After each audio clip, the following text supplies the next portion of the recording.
Good morning, everyone. Welcome to the class 8. In this science session, we are going to start chapter number first, crop production and management. This is the part first. Part first के अंदर हम discuss करेंगे crop, definition of crop, different type of crop, practice different practices in agriculture. That's all. Let's start. In order to provide food to our growing population, we need to adopt a certain agricultural practices. हम सभी को पता है कि world के अंदर, India के अंदर पॉपुलेशन के अकॉर्डिंग इंडिया सेकंड नंबर पे है। साथ ही साथ में वर्ल्ड वाइड बहुत ज़्यादा पॉपुलेशन बढ़ रही है, तो सबकी जो नेसेसिटी है, फूड नेसेसिटी, उसको कंप्लीट करने के लिए एग्रीकल्चरल प्रैक्टिस को अडॉप्ट करना बहुत ज़रूरी है। What is crop? सबने देखा होगा, बहुत सारे टाइप के, अलग अलग टाइप के प्लांट्स वगैरह देखे होंगे, घास वगैरह देखी होंगी, गार्डन के अंदर पेड़ पौधे देखे होंगे, गांव जाने पर अलग अलग टाइप की फसलों को देखा होगा जो किसी एक बड़े से खेत के अंदर एक तरह के पौधे उगाते हैं किसी एक ही लैंड के अंदर, तो उनको क्या बोलते हैं? क्रॉप बोलते हैं। When plant of same kind, एक ही टाइप के plant of same kind are grown and cultivated at one place on a large scale, बड़ी क्वांटिटी के अंदर किसी एक ही जगह पर वन प्लेस के अंदर कल्टिवेटेड किए जाते हैं same plants, it is called a crop. इसको क्या बोलते हैं? क्रॉप बोलते हैं। इसमें वीट आ गए, राइस आ गए, मेज, सीरियल्स, पल्सेज एक्सेट्रा, इन सब की क्रॉप प्रोडक्शन किया जाता है। ठीक है, this is the crop. How many type of crop are there? There are two type of crop mainly, kharif and rabi crop. Kharif crop और रबी क्रॉप होती क्या है देखें। खरीफ क्रॉप और रबी क्रॉप को उनके उगाने के टाइम के अकॉर्डिंग अलग अलग टाइप में क्लासिफाइड किया गया है। कब इनको, खरीफ को कब उगाया जाता है? The crop which are sown in the rainy season, बरसात के मौसम में जिसको उगाया जाता है। अभी बरसात का मौसम चल रहा है, जिसके अंदर जो अभी फसलें उगाई गई हैं उनको खरीफ क्रॉप बोलते हैं। In India June to September are called kharif crops. Example क्या है? Paddy, maize, soybean, groundnut and coconut, sorry cotton. Rabi crops में कौन सी है? The crop grown in the winter season, जो सर्दियों के मौसम में उगाई जाती हैं उनको बोलते हैं रबी क्रॉप, जो कि अक्टूबर टू मार्च के अंदर उगाई जाती हैं। याद रखना, इधर जून टू सितंबर, अक्टूबर टू मार्च, सितंबर के बाद में अक्टूबर से लेके मार्च तक रेनी सीजन, और ये winter season. This is called rabi crops. Rabi crop आगे सर्दियों के अंदर उगाई जाएंगी, विंटर सीजन के अंदर उगाए जाएंगे, जिसके अंदर कौन कौन से होंगे? वीट होंगे, जो गेहूँ है, gram, peas, mustard and linseed etcetera, these are rabi crops. इसके अलावा एक और क्रॉप होती है जिसको जायद क्रॉप बोलते हैं, जो गर्मियों के अंदर, समर के अंदर उगाई जाती हैं, जिस पर ये ख़त्म हो जाती हैं, रबी क्रॉप्स ख़त्म हो जाती हैं और इसके लिए वक्त बचता है।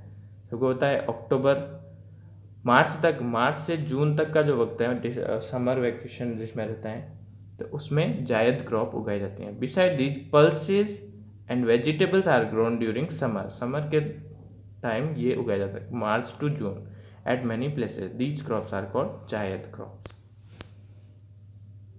बेसिकली आपको तो दो ही याद रखनी है, kharif and rabi crops. Basic practices of crop production. Crop production के लिए कौन कौन सी बेसिक प्रैक्टिस की जाती हैं, कौन कौन से काम किए जाते हैं? एग्रीकल्चरल प्रैक्टिसेस किसको बोलते हैं? What is the definition of agricultural practices? Activities carried out by farmer for crop production are refer to as agricultural practices. ऐसी एक्टिविटीज जो फार्मर्स के द्वारा की जाती हैं, क्या करने के लिए? क्रॉप प्रोडक्शन के लिए।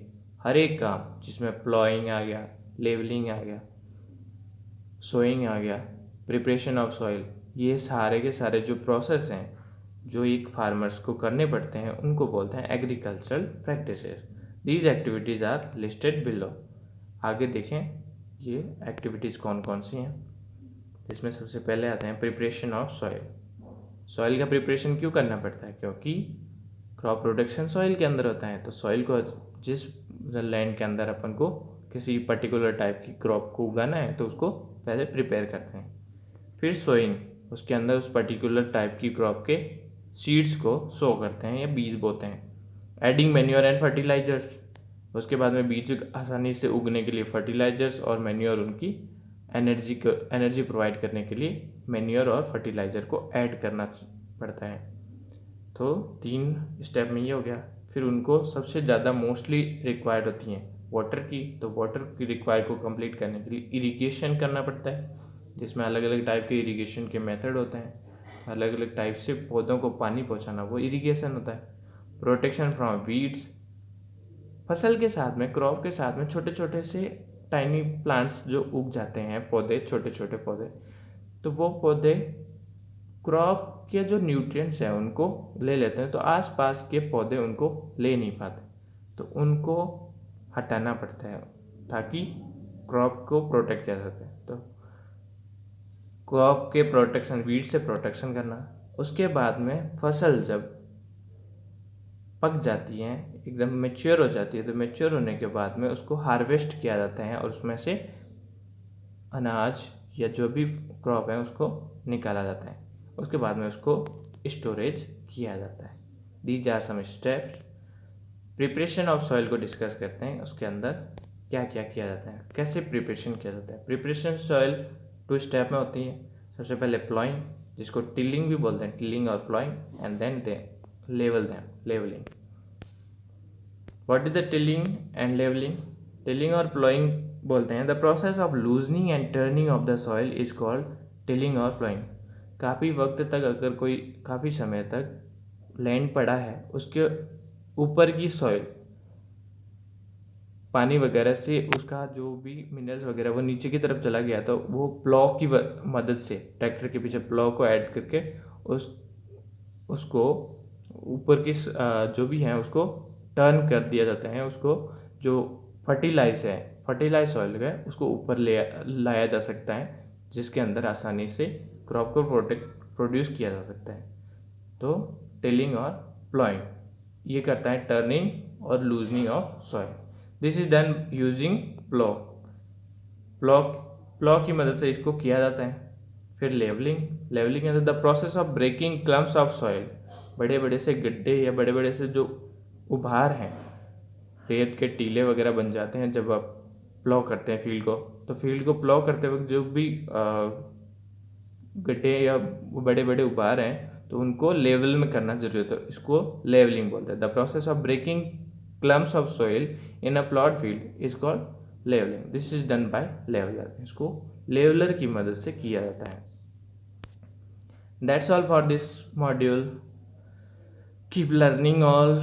अपने और अपनों का ख्याल रखो।